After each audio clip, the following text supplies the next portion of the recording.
Şu an sabahın ilk ışıklarına karşı bu loş odada sadece üçümüz varız. Sen, ben ve masanın üzerindeki gölgeler. Başka hiçbir şey yok. Hmm, evet. Sadece o derin, o ağır sessizlik. Aynen öyle.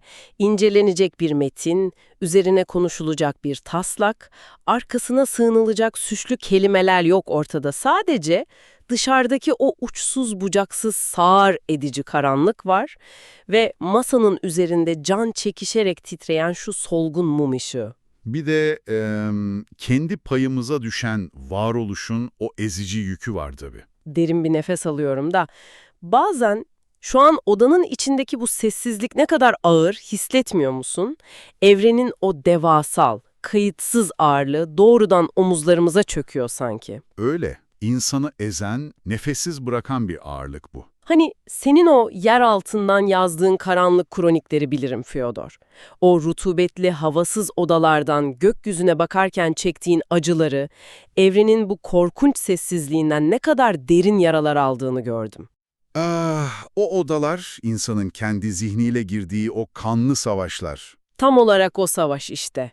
İnsanın o sessizliğin yankısında nasıl kaybolabildiğini, sırf bir piyano tuşu olmadığını kanıtlamak için nasıl kendi kendini sabote edebildiğini senin satırlarından çok iyi biliyorum. Ama Ama ne Albert?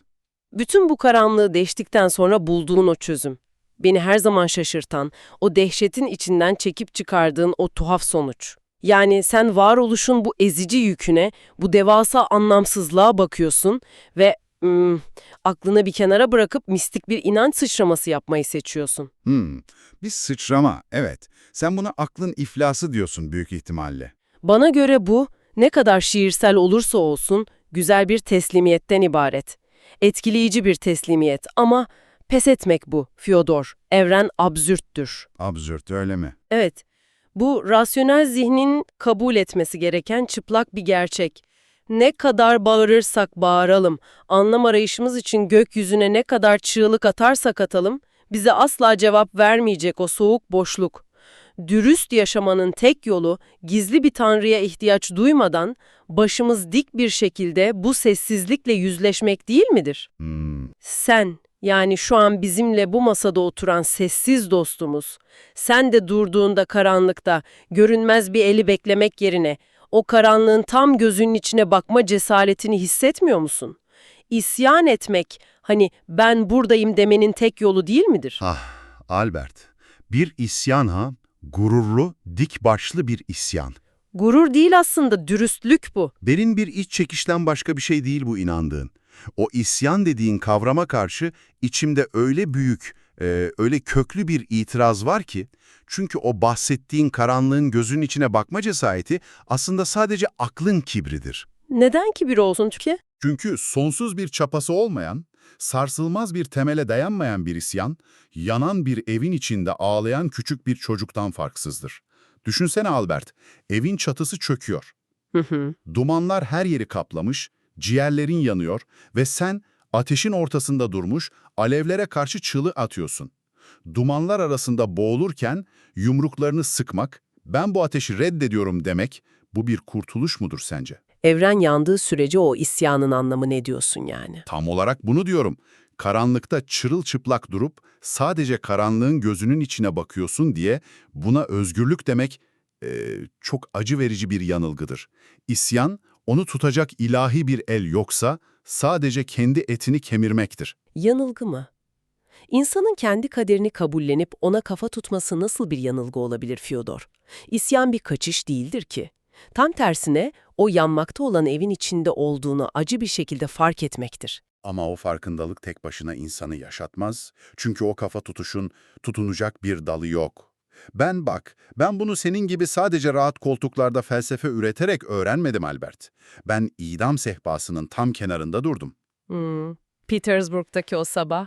Evet, Petersburg'un o dondurucu soğuğunda üzerimde o beyaz idam kefeni varken, soğuk rüzgar yüzüme vururken, gözlerim bağlanmadan hemen önce mutlak mahkumiyetin o dondurucu gözlerinin içine baktım. Orada zamanın mekanı değişir. Anlıyorum. Askerlerin tüfeklerini doğrulttuğu o anı düşün. Orada entelektüel gurur çalışmaz dostum. Orada senin o absürdün berraklığı dediğin kavram buz gibi bir hiçliğe dönüşür. İnsan bütün hücreleriyle anlıyor ki sadece rasyonel gururunun sürtülmesiyle hayatta kalamaz. O dehşet anı gerçeğin kendisini değiştirmez ama. Oh, isyan dediğin şey o devasa hiçliğin karşısında cılız bir kibirdir diyorum sadece. Evrenin kendiliğinden bir anlamı olduğu için değil, insanın o özgürlük dediği boşluğun ağırlığını tek başına taşıyamayacağı için. Ölüm korkusu zihni felç edebilir, evet. Ama bu evrenin saklı bir anlamı olduğunu kanıtlamaz ki. Daha derin, kutsal bir ışık olmadan senin o yere göğe sığdıramadığın karanlıkta durma özgürlüğü aslında buz gibi demirlerden örülmüş bir kafese dönüşür Albert. Neden biliyor musun? Çünkü mutlak bir ahlaki ölçü yoksa insan kendi kendisinin tanrısı olmaya kalkışır. İnsanın tiranlaşması meselesi, evet. O isyanın sonunu hiç düşündün mü? Kafesin içinde insan her şey mubahtır derse, isyan eninde sonunda ya delilikle ya da kanlı bir tiranlıkla son bulur. Şikalyov'u hatırla kendi karakterlerimden. Sınırsız özgürlükten sınırsız despotizme giden yol. Kesinlikle. Sadece isyan ederek toplumu kurtaracağını sananların nasıl giyotinleri inşa ettiklerini görmedik mi? Bizler kırık dökük, yetersiz misafirleriz bu dünyada. Sarsılmaz bir barış ancak acının getirdiği o ezici tevazuyla kendimizden büyük bir şeye boyun eğmekle bulunabilir. Sen diz çökmeden gururla durduğunu sanırsın ama aslında sadece yavaş yavaş donuyorsundur. İdam sehpası, mutlak hiçliğin soğuğu ve tiranlık. Haklısın. Bazı konularda gerçekten haklısın Fyodor. İnsanın o mutlak özgürlüğü taşıyamayıp başkalarına zulmettiği o kanlı tarih ortada. O canavarı sen de gördün. Gördüm, evet. İnsanın kendini Tanrı yerine koyduğunda nasıl canavarlaştığını ben de yazdım. Ama şunu anlamalısın. Benim aradığım şey gurur ya da kibir değil.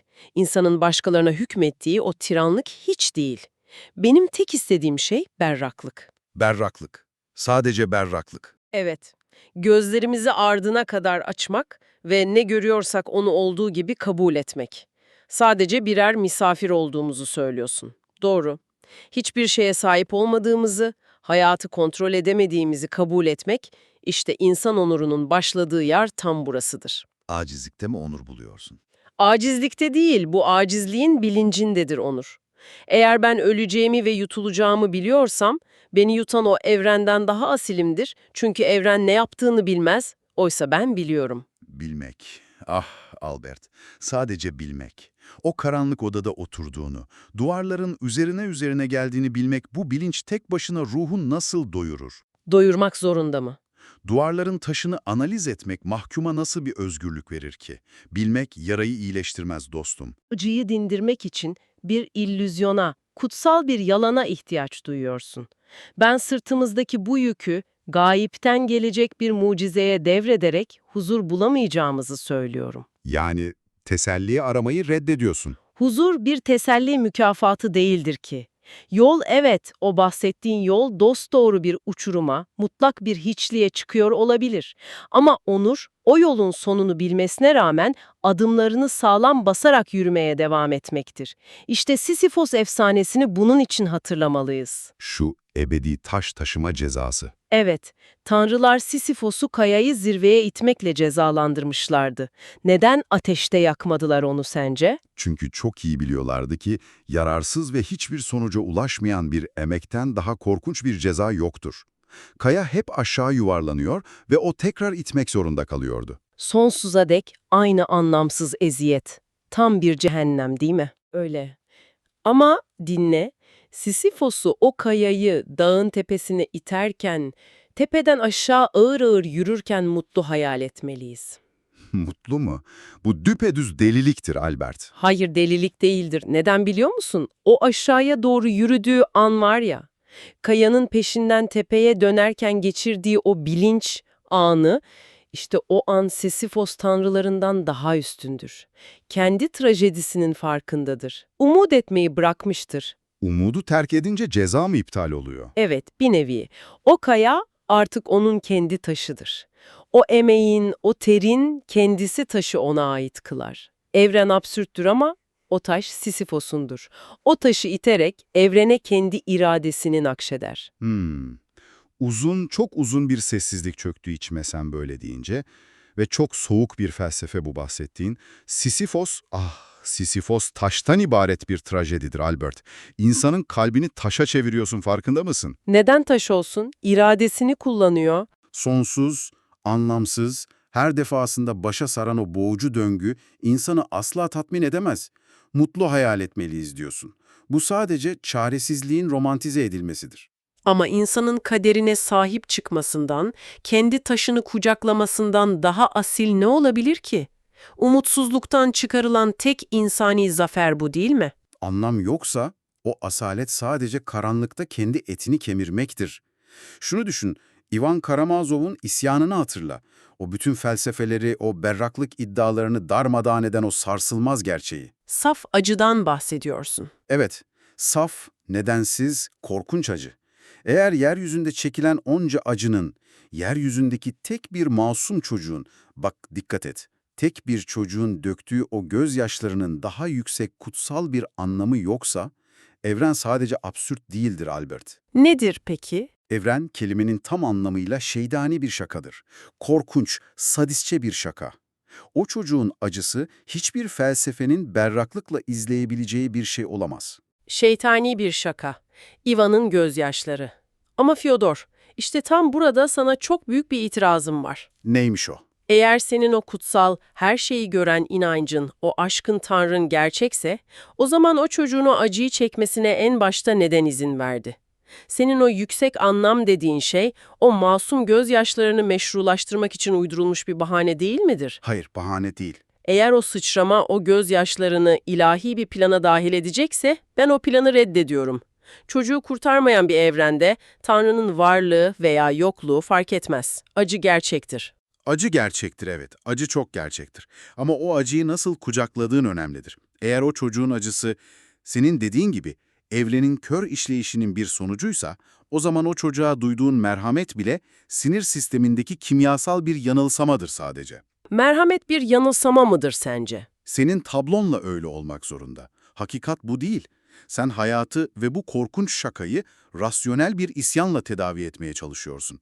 Ama ruh senin o kurduğun soğuk gerçeklerle dolu o müzede nefes alamaz. Soğuk Gerçekler Müzesi mi?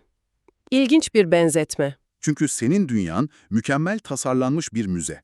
Duvarlarda her şey yerli yerinde. Evrenin absürtlükleri kategorize edilmiş. Vitrinlerin arkasında acılar berrak bir ışıkla aydınlatılmış. O müzenin ortasında durmuşsun, anladığın için gurur duyuyorsun. Anlamak beni insan yapıyor. Anlıyorsun ama o duvarların içinde bir damla sıcak hayat yok ki. O müzeye dışarıdan titreyerek giren yaralı bir insan fosillere bakarak kendini ısıtamaz. Sen de dinle dostum, gölgeler içinde masada bizimle oturan sen, kendi taşına sahip olmak sana yetecek mi sandın? O taş onun hayatı. Onu her gün tepeye itmek, yalnızlığında gururla dikilmek, o titremeyi durduracak mı? Hayır. Gerçek huzur, o mutlak barış, o taşı tepeye ittiğin anlarda değil. O taşı kendinden çok daha büyük, çok daha aşkın, bütün gözyaşlarını kucaklayan o kutsal şeyin ayaklarının dibine bıraktığın eşsiz anda başlar. Taşı bırakmak. Evet, o teslimiyet anında insan kendi benliğinin dar, soğuk kafesinden kurtulur ve sonsuzlukla buluşur. Gururunu yere bırakmak, o kanlı taşı yere bırakmaktır. Ve insan ancak taşı yere bıraktığında, kibrini sildiğinde gökyüzüne bakabilir. Taşı yere bırakmak ve gökyüzüne bakmak. Ne düşünüyorsun? Sessizleşiyorum Fyodor. Odadaki şu solgun mum ışığı gibi titriyor kelimelerim sanki.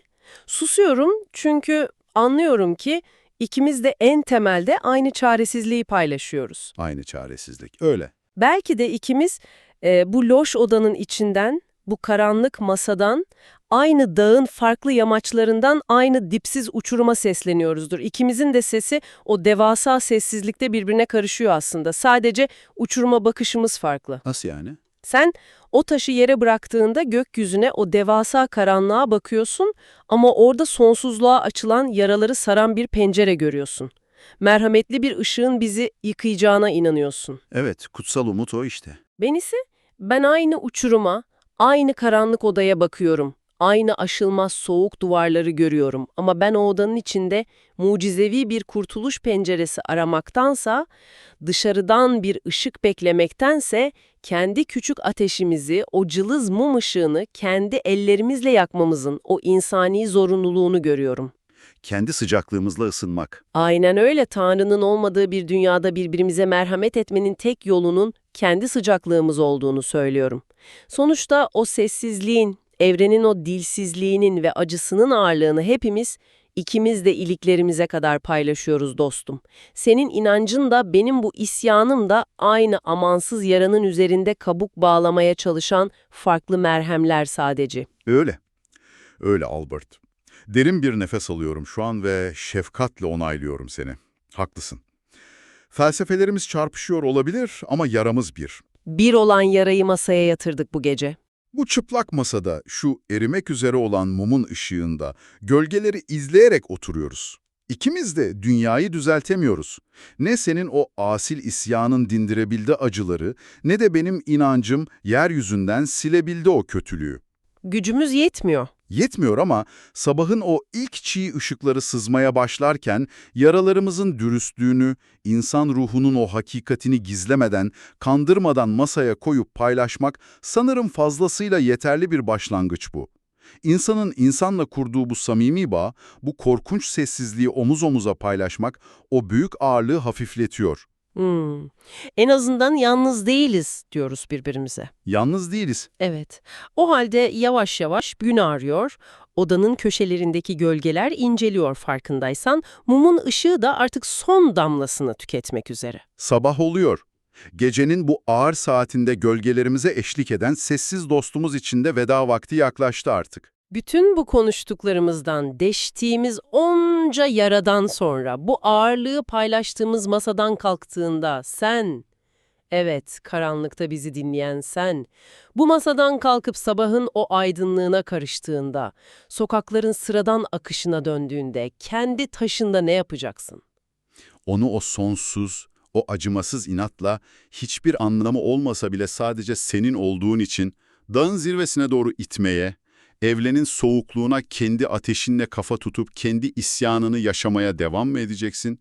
Yoksa o taşı, o rasyonel gururu, o ağır yükü diz çöküp senden çok daha büyük, çok daha merhametli bir şeyin ayaklarının dibine, o sonsuz şefkatin kollarına bırakma cesaretini mi göstereceksin?